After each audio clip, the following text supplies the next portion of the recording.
Pant hospital के कर्मचारियों व आम जनता के लिए SC/ST अत्याचार निवारण अधिनियम PO 1989 पर कार्यशाला व जागरूकता विचार गोष्ठी का आयोजन SC/ST OBC व माइनॉरिटी एम्प्लॉइज वेलफेयर एसोसिएशन द्वारा CTVS seminar hall GV Pant hospital के एकेडमिक ब्लॉक नई दिल्ली में आयोजित किया गया, जिसमें मुख्य अतिथि दिल्ली सरकार के कैबिनेट मंत्री राजकुमार आनंद, पूर्व विधायक Bina Anand, Sangeeta Bhasin Pant hospital, advocate Bhanu Pratap Singh supreme court, पूर्व पार्षद कृष्ण मुरारी जाटव, रोशन लाल सागर पार्षद, ज्ञानचंद गौतम, पूर्व पार्षद राकेश कुमार, नासखेर आनंद कुमार, डॉक्टर कंचन लता आदि इसमें सम्मिलित हुए। सर्वप्रथम बाबा साहब के चित्र पर पुष्पांजलि अर्पित कर व मोमबत्ती जलाकर कार्यक्रम का शुभारंभ किया गया। आए हुए अतिथियों ने SC/ST अत्याचार निवारण विषय पर अपने विचार रखे। एसोसिएशन के अध्यक्ष पवन कुमार वर्मा, महासचिव मुकेश कुमार, चेयरमैन हर नारायण द्वारा अतिथियों का सम्मान स्वरूप पटका पहनाकर फूल बुके देकर स्वागत किया गया। साथ ही मंच का संचालन भरतवीर सिंह द्वारा किया गया। आइए देखते हैं ये विशेष कवरेज GV पंत हॉस्पिटल नई दिल्ली से।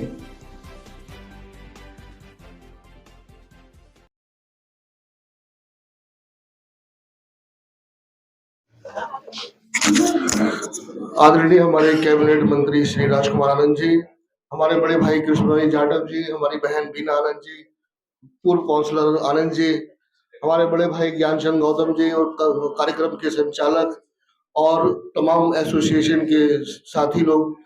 मैं बोलना नहीं चाहता था, लेकिन क्योंकि आज SC/ST OBC एसोसिएशन एक दलित अत्याचारों पर चर्चा कर रही है, तो मैं एक अपनी घटना का उदाहरण देते हुए इस कानून पे अच्छी चर्चा हो जाएगी उसके अंदर। तो साथियों, जैसे कि आप जानते हैं, मैं 2012 से काउंसलर हूँ और 2016 के अंदर एक रामलीला मैदान के अंदर एक ज्वाइंट कन्वेंशन हुआ था, जिसमें नॉर्थ MCD, पूर्वी दिल्ली, साउथ MCD तीनों का एक सम्मेलन हुआ था। मैं अकेला पार्षद आम आदमी पार्टी से था।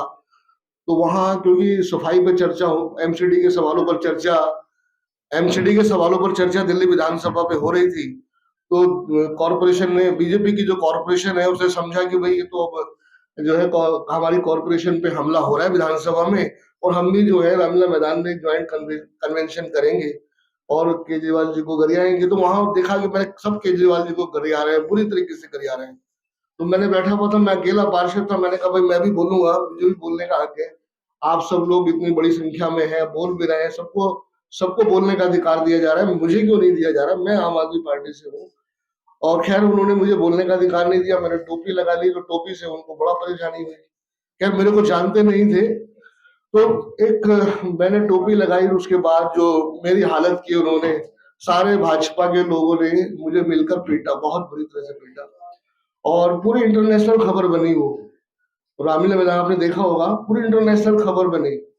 अरविंद जी ने अगले दिन भाजपा कार्यालय घेर लिया, कम से कम 5000 लोगों को लेकर भाजपा कार्यालय घेरा गया मेरे सवाल के ऊपर कि भाई ये इस पे FIR होनी चाहिए, क्योंकि वो ज्वाइंट कन्वेंशन था और हाउस के अंदर कहते हैं कि जब तक मेयर परमिशन न दे FIR हो नहीं सकती। तो एक काउंसलर जो है उसकी आज तक FIR नहीं हो पाई है। तो हम लोगों ने भाजपा कार्यालय घेरा, उसके बाद SC/ST आयोग में गए, सारे विधायक गए हमारे FIR कराने के चक्कर में, वहां कंप्लेंट की हम लोगों ने। और उसके बाद अरविंद जी और तमाम हमारे MLAs जो थे SC समाज के, हम राष्ट्रपति उस टाइम प्रणब मुखर्जी थे, हम वहां पे गए, चाय पे बुलाया उन्होंने मेरे को, और अरविंद जी ने बड़े विस्तार से बताया कि जब से भारतीय जनता पार्टी आई है, ये दलितों के साथ अत्याचार बढ़ रहे हैं, और दिल्ली के अंदर भी हमारे एक पार्षद को बुरी तरह पीटा गया है। तो उसका उन्होंने कहा कि भाई नहीं, मैं करूंगा। तो उन्होंने सारी कार्रवाई सुनी, हमें चाय भी पिलाई प्रणब मुखर्जी ने राष्ट्रपति भवन में।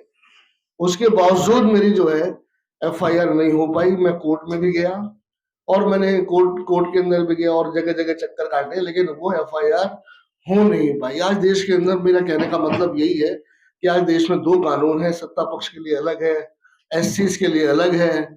जितने भी दलितों पे अत्याचार होते हैं उनकी FIR होती नहीं है, क्योंकि हमारा आंदोलन कोई नहीं है, हम लोग मजबूत नहीं है।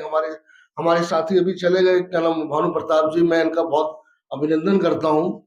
एक लोकतंत्र पे काला धब्बा है EVM, जिसकी लड़ाई ये लोग लड़ रहे हैं, एक अत्याचार है वो भी लोकतंत्र के ऊपर, क्योंकि ये हमारा ये मानना है कि मोदी सरकार जो है ये ईवीएम की देन है और इसलिए ईवीएम को हटाना नहीं चाहते ये लोग।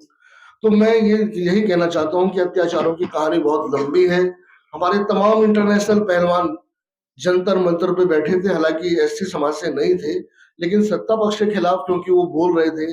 उनका एक मंत्री ब्रजभूषण शरण सिंह, उसने हमारे पहलवानों के साथ तमाम तरह के कुकर्म किए थे, तमाम तरह के अत्याचार किए थे, उसकी एफआईआर नहीं करा पाए। वो इंटरनेशनल पहलवानों ने अपने मेडल वापस दे दिए, लेकिन वो एफआईआर आज तक नहीं हुई। पहले इंक्वायरी हुई, जबकि पास्को एक्ट में कहते हैं कि कोई इंक्वायरी नहीं होगी, पहले गिरफ्तारी होगी। उसके बावजूद भी भारतीय जनता पार्टी का वो मंत्री आज भी बाहर है, आज भी उसके खिलाफ एफआईआर तो हुई, लेकिन उसके बावजूद वो आज भी बाहर है। इसके अलावा भी आपने देखा होगा दिल्ली यूनिवर्सिटी के अंदर एक हमारी दलित प्रोफेसर डॉक्टर रितु सिंह को एक नकली फर्जी कंप्लेंट पर, क्योंकि वो बहुत ज्यादा स्मार्ट थी, बहुत ज्यादा अच्छी गाड़ियों में आती थी, मोबाइल भी अच्छे वाले रखती थी, तो उससे परेशान हो गई वहां की प्रिंसिपल, और उसने उस फर्जी कंप्लेंट कराकर उसको भी बाहर का रास्ता दिखा दिया। हालांकि उसके बाद वो जो हमारी प्रोफेसर है डॉक्टर रितु, उसने बड़ा बवाल मचाया, पार्लियामेंट की कमेटी का गठन करा दिया, SC एक्ट में एफआईआर भी करा दी। अभी तक संघर्ष चल रहा है। उसके अंदर एक मेरा छोटा भाई है, उसके अंदर वो गवाह बना हुआ है, उसको तोड़ने के लिए पता नहीं क्या क्या उसके ऊपर कार्रवाई की गई। तो मैं कह रहा हूँ कि डॉक्टर रितु जो है, जो यूनिवर्सिटी के अंदर आज भी मतलब इतने अत्याचार हो रहे हैं, उसकी मैं समझता हूँ कि एक ही कमजोरी है कि हमारा आंदोलन मजबूत नहीं है, हम मजबूत नहीं है। देखिए, किसान आंदोलन अपनी बात मनवा लेता है।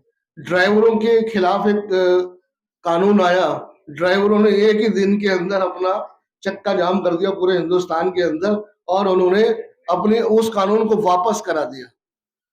बस मैं यही कहना चाहता हूँ कि क्योंकि मैंने कहा SC ST OBC पर आज चर्चा है, दलित एट्रोसिटीज एक्ट पर चर्चा है, तो बस मैं यही चाहता हूँ कि हम लोग एक रहे, एकता में बड़ा बल है। हालांकि कानून तो दो हैं देश के अंदर, जब तक भारतीय जनता पार्टी है उम्मीद तो हमें कुछ है नहीं, जब तक ये सरकार है।